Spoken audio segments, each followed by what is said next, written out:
What Jonathan mentioned about the EU working definition of anti-Semitism, including denying Israel's right to exist, is true. And in fact, there's empirical research to demonstrate that anti-Zionists are disproportionately anti-Semitic. That is, people that are anti-Zionist, people that are anti-Israel are much more likely to also be anti-Semitic.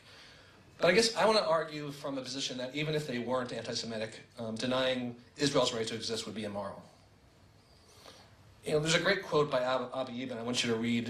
He said this in 1981, 6 years after the infamous UN Zionism is Racism conference. He said, "Nobody does Israel any service by proclaiming its right to exist. Israel's right to exist, like the US, Saudi Arabia, and every other state, is axiomatic and unreserved. Israel's legitimacy is not suspended in midair awaiting acknowledgement. There is no other state that would consider mere recognition of its right to exist a favor or a negotiable concession." Okay. What Big Ten Zionism is and what it isn't. Reasonable people of good faith from the left and the right, however you determine what those political terms, and they're imperfect, but you have to use terminology, so however you term left and right, reasonable people can disagree. But Israel's right to exist is not open for negotiation. It's the difference between somebody I'll have a discussion with and somebody who I'll consider my opponent. Whether in The Guardian they refer to it as a one-state solution, or whether they refer to the Palestinians' unlimited right of return, as Zionist activists, we can't shy away from defending without qualifications the Jewish state's right to live. And living in Israel now, it's personal. Israel is where I live, it's where I'm going to raise children, and this isn't an abstraction like it is to many people. Facts, logic, and reason, and this is something I think I really want you to consider, that facts, logic, and reason, or effective hasbara, are no match for those who seek the Jewish state's destruction. That is, those who are ideologically opposed to Israel are impervious to such methods. You're wasting your time very often if someone's opposed to Israel's existence by calmly, rationally giving them a talking point or a historical lesson. When people seek to undo 1948, they're no longer simply opponents, but they're rather enemies. And I think we need to take that word seriously.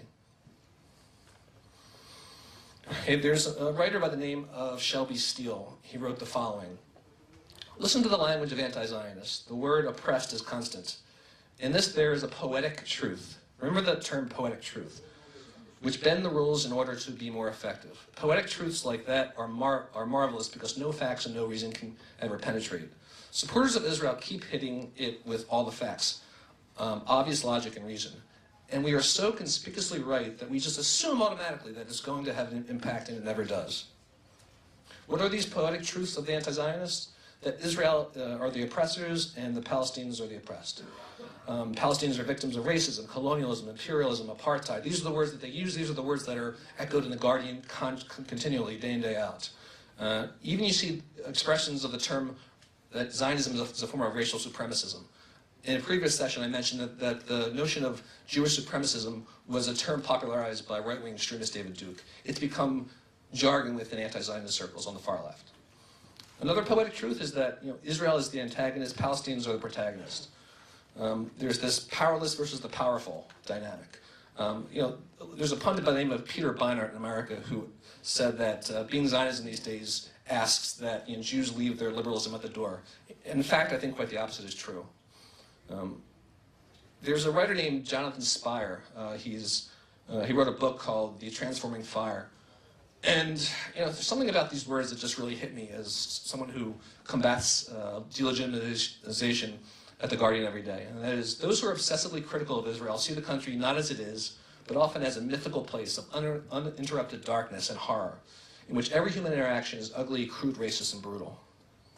This is the poetic truth. Zionism equals liberalism. That is, if we were to win this fight, if we're going to recapture the narrative, we're going to have to argue Israel from the left, meaning that Israel is a liberal, progressive movement, and the Palestinian movement is not. You need to highlight Israel's progressive, superior nature, the Palestinian illiberal nature. The fight for Israel's existence will be won or lost based on how effectively we argue for Israel from the left. What does Israel have going for it from the left? It has democracy, it has free speech, it has religious freedom, it has freedom of press, it has freedom for gays, it has freedom for women, it has an independent judiciary, it has checks and balances on power.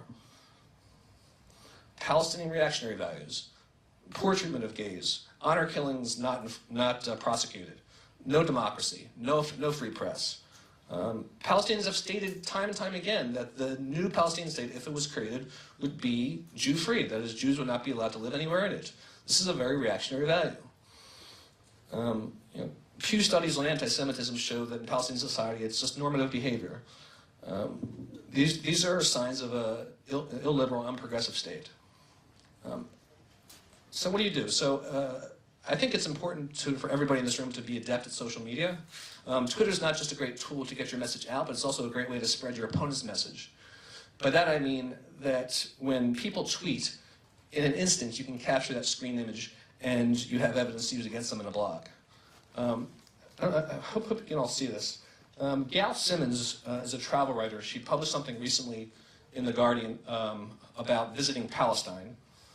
And she got into a Twitter debate with somebody, and I just through Googling her, and Googling Gail Simmons and Twitter, found this tweet that she said, "One of the greatest supporters of Zionism was Hitler himself. Explains lots about actions of the Zionists." So I captured that screenshot, sent it to the Guardian editor, and this is a paper trail. This is something that you can do at home. Screen capturing software is free. Get familiar with Twitter, and when you see these vicious tweets or comments below the line, take a snapshot. Send it to SifWatch, send it to Jonathan, send it to Richard. We can blog about it, and several thousand people will see it the next day. I really doubt this one will be publishing at The Guardian again. Okay, another form of naming and shaming.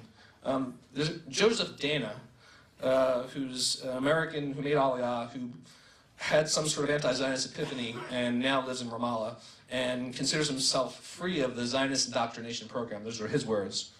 And fortunately, Richard Milk captured this video and we blogged about it. So I simply asked him via Twitter, so you said you broke free of the Zionist indoctrination program. And he also, when asked during that same session if Zionism was the devil's work, didn't really answer the question. So Twitter, again, is a great way to name and shame. There's a great Israeli Anglo writer named Hadar Selah. She said this, which I just think is just beautiful. I used to have a t-shirt which stated, "Feminism is the radical notion that women are human beings." The same applies to Zionism. It is still for some the radical notion that Jews are equals and that they are, like any other nation, entitled to dictate their own destiny through self-determination. A left which is anti-Zionist is a left which denies the right of Jews to that equality and therefore racist. Progressive anti-Zionism is an inherent contradiction. You can't be progressive and be opposed to the existence of the Jewish state.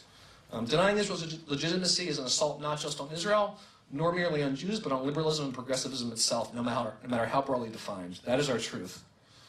Finally, I live in Israel now, but I spent 41 of my years in America, and we were surrounded by Canada and Mexico. And I like to look at my life back then as living in a bubble. That is, how can you really take the idea that there are enemies that really want to do you harm seriously when your life is so comfortable, when there's no real military threats? I guess I'm just asking you, especially those that live in the UK, this is cognitive warfare against Israel, but it's real and it's serious. And my children will be serving in the IDF one day, and it's very personal. It's not just abstraction. And I guess, if nothing else, perhaps you can take out of this the idea that there are some things in life worth fighting for. Thank you.